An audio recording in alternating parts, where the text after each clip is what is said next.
Hello and welcome to the Tao of Yoga Nidra, a healing path for workaholics. I'm your host, Chantel. In this episode, we're going to look at how Yoga Nidra helps with healing some of the long-term physical or mental health effects that result from work-related stress. If you're tuning into this podcast for the first time and you don't know what Yoga Nidra is, I would first like to make a distinction between Yoga Nidra and yoga as the form of exercise that people in the West typically imagine when they hear the word yoga. So Yoga Nidra is not a form of yoga exercise or movements or postures. Yoga Nidra is similar to what people in the West would think of as meditation, though there are some subtle differences. Secondly, there are many different ways of describing Yoga Nidra depending on the context. And the context of this particular podcast is Yoga Nidra as a way of healing problems that result from work-related stress or work addiction, and also as a way of creating work-life harmony or finding work that aligns with our true purpose and our authentic gifts, skills, and talents. So healing and creative transformation are the lenses through which I'm going to mainly talk about Yoga Nidra in this particular podcast episode. There is also, of course, a deep spiritual aspect to Yoga Nidra as well. In fact, the word yoga can be translated as union or divine union. Yoga Nidra is both a journey and a destination. The journey is the practice of Yoga Nidra, the methodology, the path, the systems, the different techniques are included in the various Yoga Nidra traditions. And I call this methodology, this pathway, the Tao of Yoga Nidra. But the destination is the state of Yoga Nidra, which is a unique state of consciousness, a bliss state, a state of divine union, a state which can now be scientifically measured by neuroscientists and other scientific researchers through examining the brainwave activity of practitioners and so on. Because Yoga Nidra mirrors how the brainwaves slow down when we move into the sleep state, many people who suffer from insomnia also use Yoga Nidra to help them to get to sleep. And in the beginning, when people first start to practice Yoga Nidra, they may fall asleep, either because they are sleep deprived or because of the slowing down of brain activity. But the real mastery of Yoga Nidra is the art of staying awake while the body has gone to sleep. I remember the first experience I had of knowing that I was still awake even though my body was asleep, because I was awake but my body snored, and it was a really weird experience being awake and hearing yourself snore. But that is a common occurrence with Yoga Nidra for many people, because there are different layers of the self, and we're putting some of the layers of the self to sleep while other layers remain awake. So you too may well hear your body snore at some point, even though you yourself, your present moment awareness, you are wide awake. So let's take a closer look at how Yoga Nidra helps with healing the effects of long-term work-related stress. One of the principles of Yoga Nidra is what I call respiration for revitalization. You can't do the work you need to do, or transform your life, or change your job without having the energy to do it. And many of us from time to time will suffer from complete exhaustion or burnout due to chronic overwork.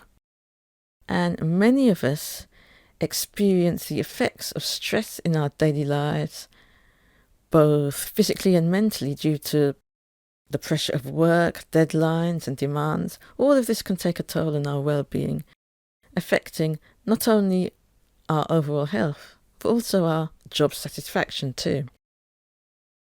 So Yoga Nidra, with its emphasis on conscious and mindful breathing, offers some unique approaches for tackling these challenges.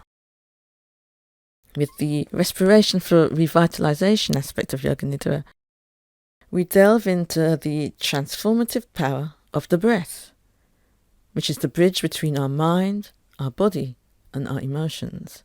So this is about harnessing the breath, not only as a tool for leading you into a state of deep relaxation, but also for revitalizing your body and your mind. When we're stressed, our breathing often becomes shallow and rapid. And this pattern signals our nervous system to stay in a state of alertness, perpetuating the stress response. So in Yoga Nidra, through observation of the breath and other techniques, we activate the parasympathetic nervous system of the body, which is responsible for relaxation and restoration, providing our body with a chance to reset and rejuvenate. So often before we begin a Yoga Nidra practice, I like to introduce a breathing technique just to prepare the nervous system for relaxation. Because when the mind is racing from a busy day, it can be hard to just lie down and get into a relaxed state straight away. So I might usually start with a gentle breathing exercise to pave the way. Cultivating awareness of our breath can have profound effects on our stress levels, helping to reduce the physical and mental strain accumulated from long-term work-related stress, allowing us to recover and restore our equilibrium.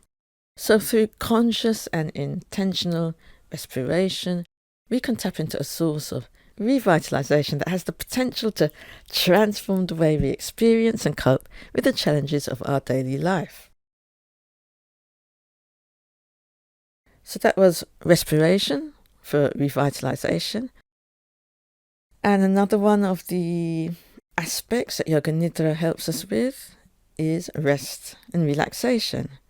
So Yoga Nidra is a practice that offers us the opportunity to unwind, de-stress, and find reprieve from the demands of our busy life, because you're just lying down and listening to the voice of a guide lead you into a deep state of relaxation.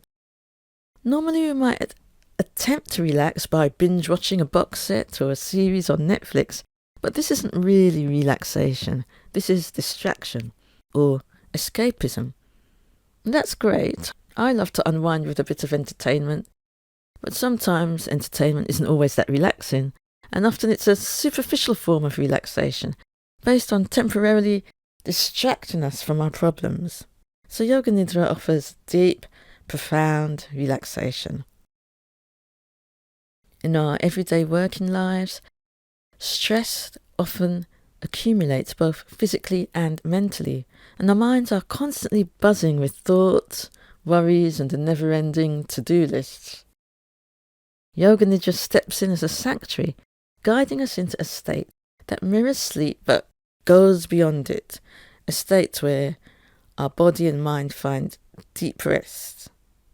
But we realise that even though our body is asleep, and our personality is asleep, and our mental activity is asleep, our present moment awareness continues. So we have a tangible experience of being more than the body and more than what's going on in our mind. When we're stressed, our bodies operate at a heightened state of alertness, and this constant state of alertness takes a toll on our physical and mental well-being, leading to issues such as muscle tension, fatigue, and sleep disturbances. So during the practice of Yoga Nidra, as we're invited to consciously relax, we are letting go of all the accumulative tension that we've built up during the working day, or over the working week, or the month even. The mirroring of the sleep state in Yoga Nidra is not just about closing our eyes and dozing off. It's about tapping into a state where the body's natural healing abilities are activated. So in this sleep state, our stress hormones decrease, and as we said earlier, the parasympathetic nervous system, responsible for rest and rejuvenation, takes centre stage. Yoga Nidra is often described as a massage for the nervous system, and my teacher Ali often refers to it as bliss for the brain. By regularly incorporating Yoga Nidra into your life, you provide yourself with the gift of deep relaxation, not just distraction, not just escapism. And this in turn can be a powerful antidote to the physical and mental challenges brought on by long-term work-related stress. So it's like offering your body and mind a reset button, a chance to unwind, and an opportunity to cultivate resilience in the face of life's demands. Something that's unique to Yoga Nidra is the ability to reprogram your subconscious mind. And this aspect of Yoga Nidra has the potential to shape not just your mindset, but also the very fabric of your lived experience. So this transformative element is known as the sankalpa. Sankalpa is a Sanskrit term, and it can be loosely translated to mean a heartfelt resolution, a heartfelt intention, or a heartfelt purpose.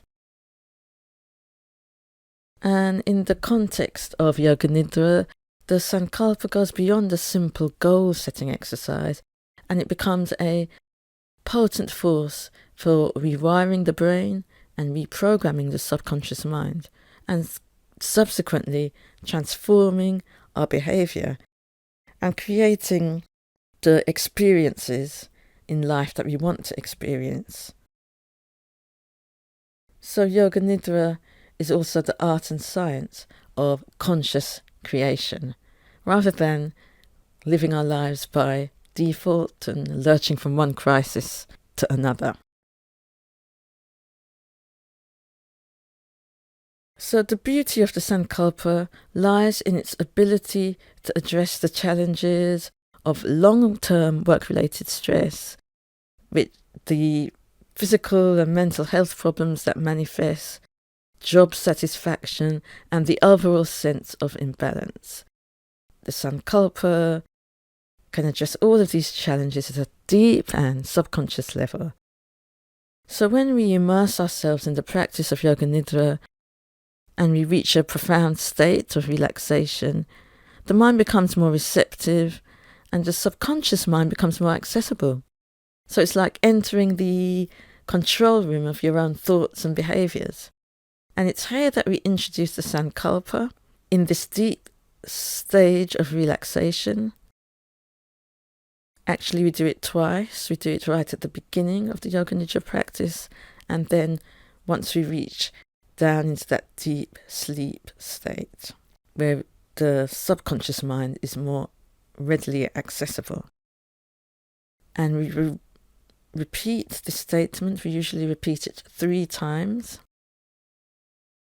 And this statement is usually a reflection of the change that you'd want to see in your life. But you express the statement in the present tense as if it's happening now. And you feel the emotion of that statement. So how can the sankalpa help you to transform your working life? Well, our mind is like a garden, and our thoughts are the seeds. And the sankalpa is the intentional planting of a seed that, when nurtured, can grow into a new reality. So, if you're feeling unsatisfied in your current job, the sankalpa can be a catalyst for change. For instance, your sankalpa could be focused on finding joy and satisfaction in your current role, envisioning a harmonious work environment, or discovering a newfound passion within your existing job. Alternatively, it could be about embarking on a journey to explore a new career path that aligns more closely with your authentic self. So the power of the sankalpa is not just wishful thinking, it's a conscious effort to rewire your brain and reprogram your subconscious mind, and in doing so, shifting your mindset to align your actions with your deepest aspirations. And as you consistently bring your sankalpa into your practice, you're sending a message to your subconscious mind, prompting it to guide your thoughts and actions in alignment with your chosen resolution. So as we delve more into the practice of Yoga Nidra, together with our guided meditation episodes, I invite you to consider the sankalpa as a guiding light, a compass that can lead you towards a more fulfilling and harmonious working life.